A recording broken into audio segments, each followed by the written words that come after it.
Now, you may have seen our next guest's face during an ad break on television last night. His Dear Diary style monologues are about his fight to ditch his gambling addiction through the 100-Day Challenge. You may have heard of it, an initiative by the Victorian Responsible Gambling Association. It's a great series of ads, and joining us on the line is Matt Torcasio. Good morning, Matt.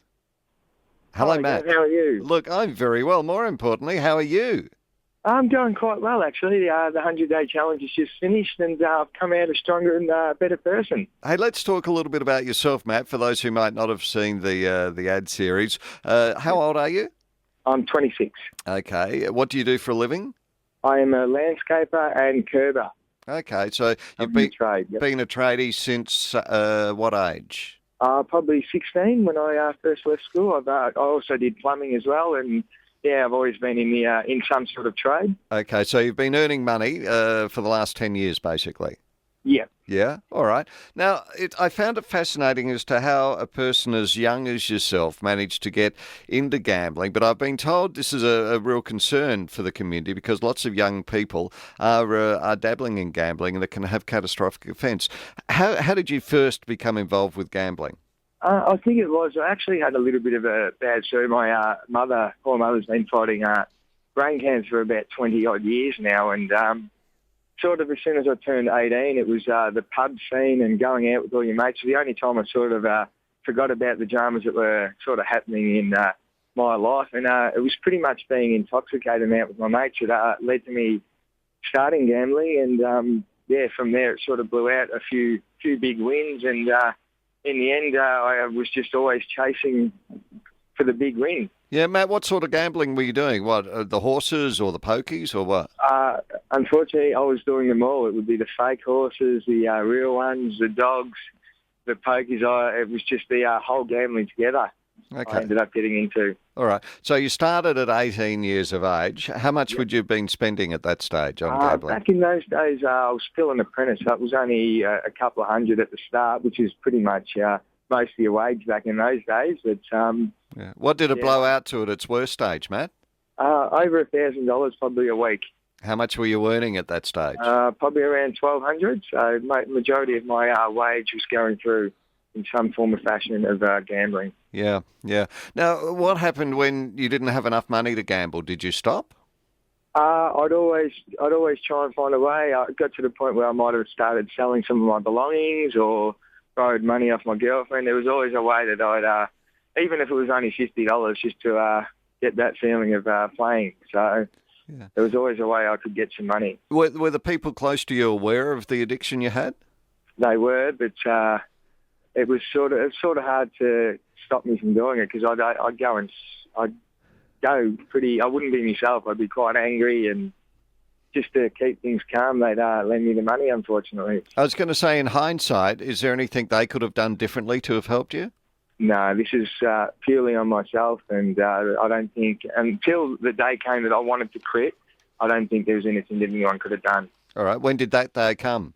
That came probably a couple of months just before I started the 100-Day Challenge. I sat down with my girlfriend, Lauren, who I've been with for 5 years, and had a chat with her, and she said, look, she wants to buy a house and all the goals, which I've set in my diary throughout the 100-Day Challenge, all the goals that she wanted, and as long as I was gambling, we weren't going to have that. So that sort of hit home pretty hard, and then the challenge came across, and I was all on board for it and ready to go. How did you become a part of the ad campaign, Matt? It was just through one of my girlfriend's mums.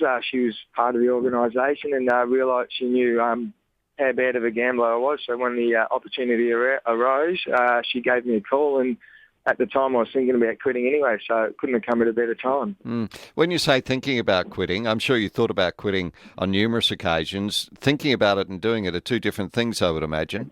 It totally is. I used to say it all the time, but sort of didn't click to how bad of a gambler I was in a weird way. I really don't know how to explain that, but the last time I actually thought about it, I was at rock bottom, and I definitely wanted to change my life around before it got too late.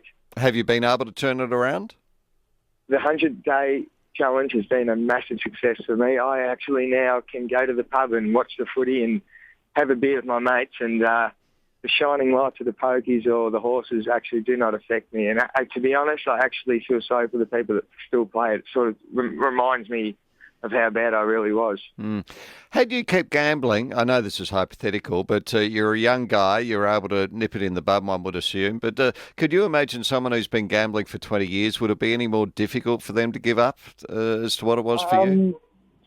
Well, I don't think it's how many years you get. It depends on what sort of gambling you're doing. So if you've got a lot of people that I know that I used to see at the pub, they had sort of control and they were able to go there with 200, 300, whatever their limit was, and walk away. See, me, on the other hand, I used to think about when I used to go there and I was at rock bottom, I'd have bills and stuff to pay, but the thing that was running through my mind was, if I go and gamble, I can double it and then I can actually keep the rest of my pay to myself and pay my bills off, which 9 times out of 10 would never work.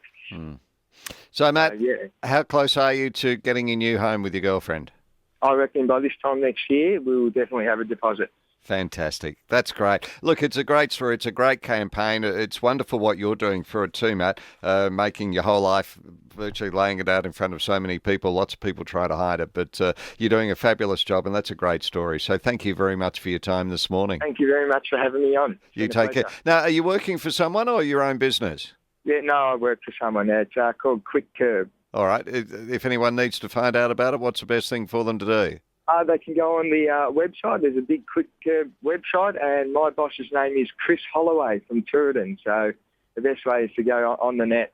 All right. Go to Chris, and you could have Matt working for you. And well done again, Matt. I think it's fantastic. Congratulations. Thank you very much. See you, mate. Bye-bye. Matt Torcasio there, and what a great story! What a great story! You know, what can you say? I don't know whether I'm lucky or not. I don't think I have an addiction. Certainly haven't been hit with gambling and all that sort of thing. But I couldn't imagine how hard it would be knowing you're in a situation and think I don't want to be there, and just not knowing where to go. But obviously there are places you can go and it can help you out. And certainly that 100-day challenge has worked for Matt. So hopefully if you're in that position, it can work for you as well.